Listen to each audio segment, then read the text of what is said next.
മുൻ പ്രധാനമന്ത്രിയും കോൺഗ്രസിന്റെ മുതിർന്ന നേതാവുമായ മൻമോഹൻ സിംഗ് മരിച്ചതിന്റെ ദുഃഖാചരണം നിലനിൽക്കെ കോൺഗ്രസ് നേതാക്കൾ നേതൃത്വം നൽകുന്ന കൊല്ലം പേരുംതുരുത്തിലെ യുവശക്തി സാംസ്കാരിക സമിതി ഡാൻസും പാട്ടുമായി ആഘോഷിച്ചു. ശാസ്താംകോട്ട ബ്ലോക്ക് കോൺഗ്രസ് കമ്മിറ്റിയുടെ vice president M K Suresh ബാബുവിന്റെ നേതൃത്വത്തിലാണ് യുവശക്തി സാംസ്കാരിക സമിതി കലാപരിപാടികൾ നടത്തിയത്. കൊല്ലം മൺട്രോത്തുരുത്ത് പഞ്ചായത്തിലെ പേരുംതുരുത്ത് യുവശക്തി സാംസ്കാരിക സമിതിയുടെ 3 നാൾ നീണ്ട വാർഷിക ആഘോഷം.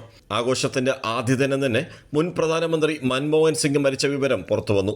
സർക്കാരുകളും കോൺഗ്രസ് പാർട്ടിയും 7 ദിവസത്തെ ദുഃഖാചരണം പ്രഖ്യാപിച്ചു.